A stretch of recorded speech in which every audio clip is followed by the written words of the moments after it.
English ಬೋರ್ಡ್ಗಳನ್ನ ಉಡಿಸ್ ಮಾಡಿದ್ದಾರೆ. English ನಾಮಫಲಕಗಳು piece piece ಆಗಿದೆ. ಪುಡಿ ಪುಡಿ ಮಾಡಿದ್ದಾರೆ ಇಂಗ್ಲಿಷ್ ನಾಮಫಲಕಗಳನ್ನು. ಈ ಹಿನ್ನೆಲೆಯಲ್ಲಿ ಉಗ್ರ ಸ್ವರೂಪ ಪಡಿತಾ ಇದ್ದಂತೆ ಕಾರ್ಯಕರ್ತರನ್ನ ವಶಕ್ಕೆ ಪಡೆಯಲಾಗ್ತಾ ಇದೆ. ಇಂಗ್ಲಿಷ್ ನಾಮಫಲಕದ ವಿರುದ್ಧ ಕರವೇ ಹೋರಾಟದ ಬಗ್ಗೆ ಸಿಎಂ ಸಿದ್ದರಾಮಯ್ಯ ಅವರಿಗೆ ಮಾಹಿತಿ ಕೊಟ್ಟಿದ್ದಾರೆ ಡಿಜಿ ಅಲೋಕ್ ಮೋಹನ್.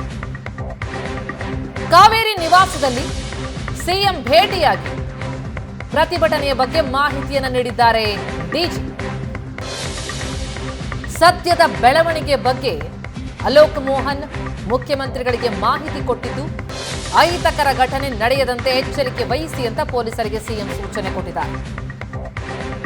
ಇಂಗ್ಲಿಷ್ ನಾಮಫಲಕದ ವಿರುದ್ಧ ಕರವೇ ಬೃಹತ್ ಹೋರಾಟಕ್ಕೆ ಮುಂದಾಗಿದ್ದು, ಈ ಹೋರಾಟದ ಕುರಿತು ಸಿಎಂಗೆ ಡಿಜಿಯಿಂದ ಮಾಹಿತಿ. ಅಹಿತಕರ ಘಟನೆ ನಡೆಯದಂತೆ ಕ್ರಮಕ್ಕೆ ಪೊಲೀಸರಿಗೆ ಸಿಎಂ ಸೂಚನೆ ಕೊಟ್ಟಿದ್ದಾರೆ. ಡಿಜಿ ಅಲೋಕ್ ಮೋಹನ್ಗೆ ಸಿಎಂ ಸಿದ್ದರಾಮಯ್ಯ ಸೂಚನೆ ನೀಡಿದ್ದಾರೆ. ದೃಶ್ಯಗಳನ್ನು ನೋಡ್ತಾ ಇದ್ದೀವಿ. ಕರವೇ ಪ್ರತಿಭಟನೆ ಉಗ್ರ ಸ್ವರೂಪ ಪಡಿತಾ ಇದ್ದಂತೆ ಕಾರ್ಯಕರ್ತರನ್ನ ಅರೆಸ್ಟ್ ಮಾಡಿದ್ದಾರೆ ಪೊಲೀಸರು. ಲಘು ಲಾಠಿ ಪ್ರಹಾರ ಕೂಡ ನಡೆಯಿತು ಕೆಲವೆಡೆ. ನಮ್ಮ ಜೊತೆಗೆ ಕರವೇ ನಾರಾಯಣ್ ಗೌಡ್ರು ಇದ್ದಾರೆ, ಅವ್ರನ್ನ ಮಾತಾಡ್ಸೋಣ. ಸರ್, ಈಗ ಎಷ್ಟು ಹೊತ್ತಿಗೆ ಈ ರ್ಯಾಲಿಯನ್ನ ಶುರು ಮಾಡ್ತೀರಿ? ಈಗಾಗಲೇ ರ್ಯಾಲಿಯನ್ನ ತಡೆಯೋದಕ್ಕಂತಲೇ ಪೊಲೀಸ್ನವರು ಕೂಡ ಸಿದ್ಧತೆಯನ್ನ ಮಾಡ್ಕೊಂಡಿದ್ದಾರೆ. ಯಾವುದೇ ಕಾರಣಕ್ಕೂ ಈ ರ್ಯಾಲಿಯನ್ನ ಯಾರು ತಡಿಲಿಕ್ಕೆ ಆಗಲ್ಲ. ಈ ರ್ಯಾಲಿ ಎಲ್ಲಿ ಹೋಗಿ ತಲುಪಬೇಕೋ ಅಲ್ಲಿ ತಲುಪುತ್ತೆ. ಪೊಲೀಸ್ನವರು ನಮ್ಮನ್ನು ಹತ್ತಿಕ್ಕೋ ಪ್ರಯತ್ನ ಮಾಡಬೇಡಿ. ಶಾಂತಿ ರೀತಿಯಿಂದ ಈ ರ್ಯಾಲಿಯನ್ನು ನಾನು ತಗೊಂಡೋಗ್ಬೇಕು ಅಂತ ಇದ್ದೀನಿ. ಇದು ಜನರ ಜಾಗೃತಿ ಮೂಡಿಸುವಂತ ರ್ಯಾಲಿನೇ ಹೊರತು ಯಾರ ಮೇಲೆ ಕಾನೂನು ಕೈಗೆತ್ಕೊಂಡು ಹೋರಾಟ ಮಾಡುವಂತ ರ್ಯಾಲಿ ಅಲ್ಲ.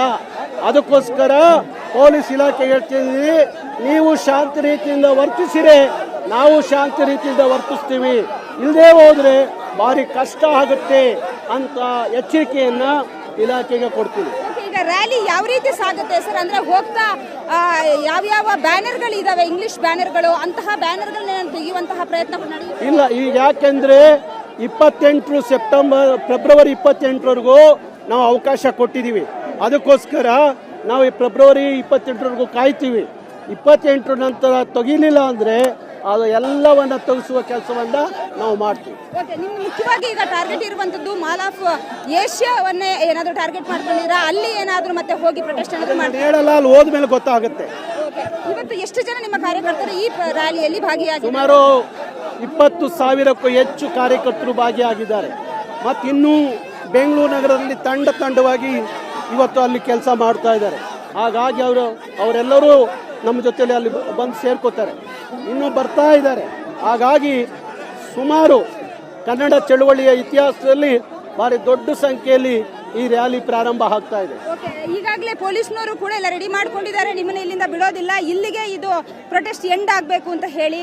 ಏನ್ ಮಾಡ್ತೀರಾ ಅಂತ? ಯಾವುದೇ ಕಾರಣಕ್ಕೂ ಅವರು ನಮ್ಮನ್ನು ಇಲ್ಲಿಂದ ಬಿಡ್ಲಿಲ್ಲ ಅಂದ್ರೆ ನನ್ನ ಕಾರ್ಯಕರ್ತರು ಎಲ್ಲಾ ತರದ ತೀರ್ಮಾನಕ್ಕೆ ಬರ್ತಾರೆ.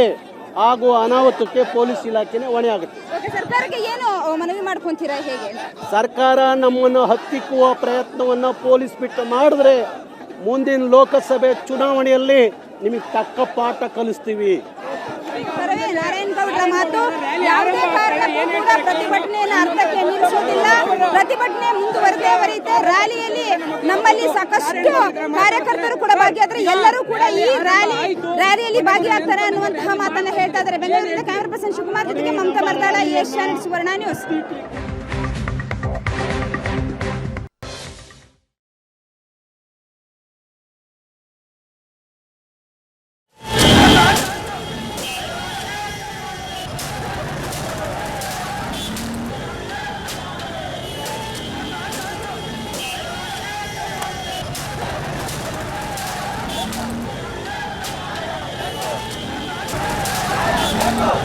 ಇಂಗ್ಲಿಷ್ ಬೋರ್ಡ್ಗಳ ವಿರುದ್ಧ ಸಿಡಿದಂತಹ ಕರವೇ ನಾಮಫಲಕಗಳಲ್ಲಿ ಕನ್ನಡ ಬಳಕೆಯಾಗದ ಕಡೆಗಳಲ್ಲಿ ಇಂಗ್ಲಿಷ್ ನಾಮಫಲಕಗಳನ್ನು ಪುಡಿ ಪುಡಿ ಮಾಡಿದೆ.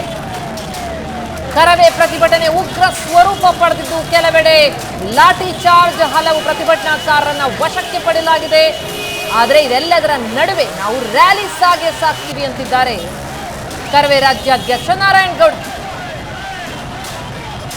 ಕಣ್ಣಿಗೆ ಬಿದ್ದ ಇಂಗ್ಲಿಷ್ ನಾಮಫಲಕಗಳು ಪೀಸ್ ಪೀಸ್ ಆಗಿದೆ. ದೃಶ್ಯಗಳನ್ನು ನೋಡ್ತಾ ಇದ್ದೀವಿ. ಇಂಗ್ಲಿಷ್ ನಾಮಫಲಕಗಳು ಪುಡಿ ಪುಡಿಯಾಗಿರೋದನ್ನ ಸಿಡಿದೆದ್ದ ಕರವೇ ಕಾರ್ಯಕರ್ತರ.